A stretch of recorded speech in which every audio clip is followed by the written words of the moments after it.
भक्तों, 10 जुलाई की सुबह जब सूरज की पहली किरण इस धरती पर पड़ेगी, तब पूरे ब्रह्मांड में एक ऐसी दिव्य ऊर्जा का संचार होगा जो आपकी किस्मत की सोई हुई लकीरों को हमेशा के लिए जगा सकती है।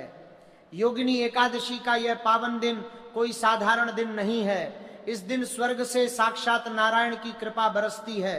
शास्त्रों में साफ साफ चेतावनी दी गई है कि जो व्यक्ति इस पवित्र दिन को बिना किसी उपाय के गंवा देता है वह जीवन भर आर्थिक तंगी, मानसिक तनाव और दुखों के जाल में फंसा रहता है।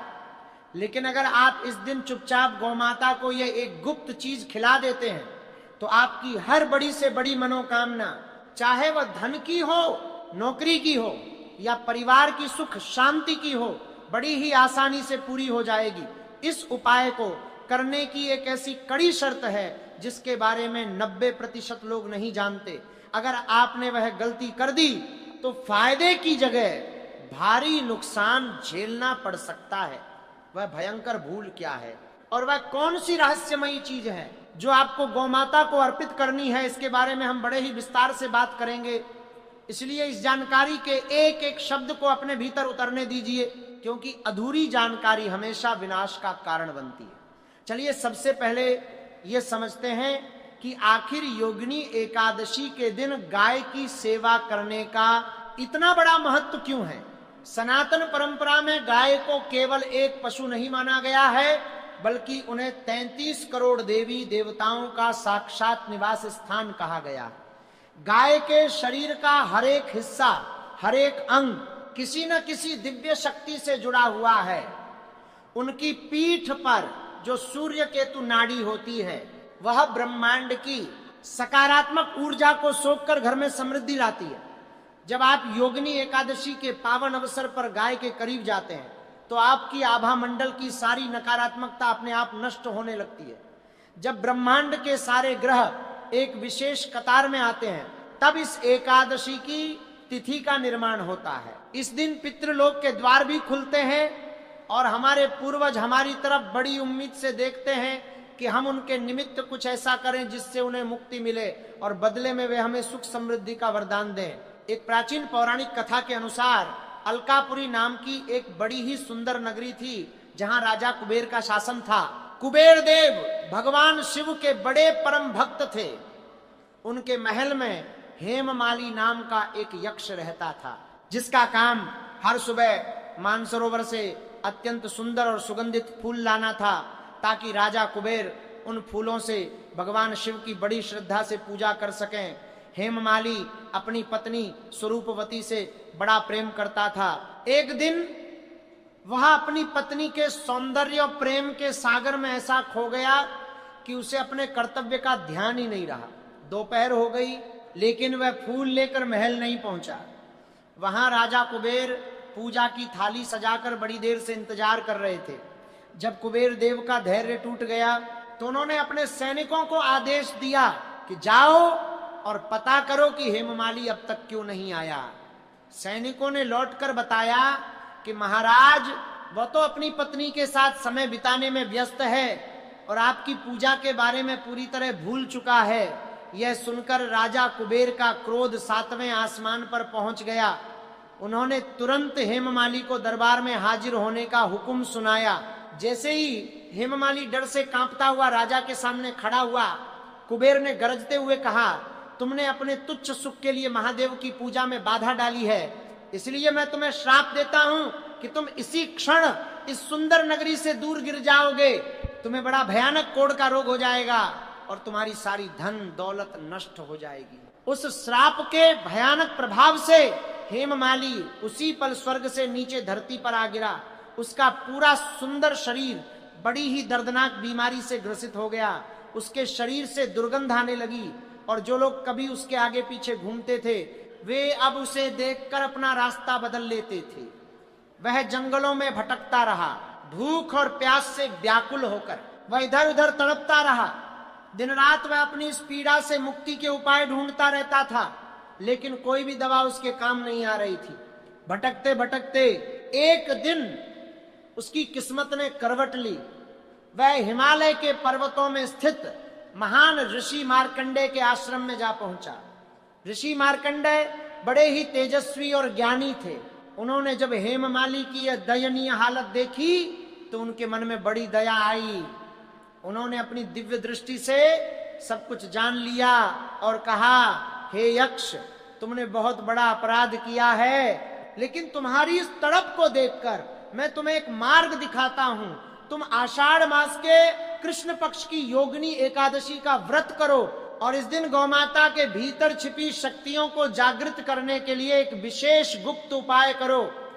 हेममाली ने ऋषि के चरणों में सिर झुकाकर पूरी श्रद्धा के साथ उस व्रत का पालन किया और चुपचाप जाकर एक विशेष विधि से बनाई हुई गुप्त चीज गाय को खिला दी।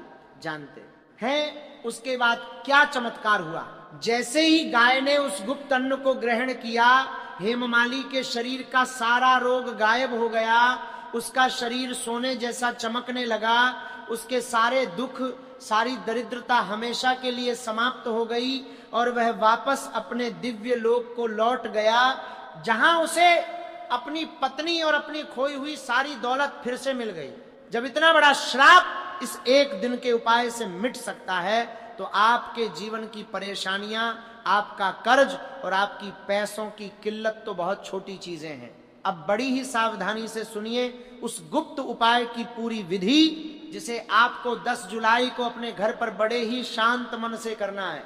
इस उपाय के लिए आपको सुबह जल्दी उठना है। सूर्योदय से पहले उठकर स्नान करें और साफ सुथरे कपड़े पहने। इस दिन पीले या सफेद रंग के कपड़े पहनना बड़ा ही शुभ माना जाता है। इसके बाद आपको अपने रसोई घर की सफाई करनी है और पूरी शुद्धता के साथ गेहूं के आटे को लेकर एक सुंदर सी रोटी तैयार करनी है। ध्यान रहे, ये आटा बिल्कुल ताजा होना चाहिए। रात का बचा हुआ बासी आटा इस उपाय में बिल्कुल भी इस्तेमाल नहीं करना है। जब आप रोटी का आटा गूंथ रहे हों तो अपने मन में लगातार नमो भगवते वासुदेवाय मंत्र का जाप करते रहें।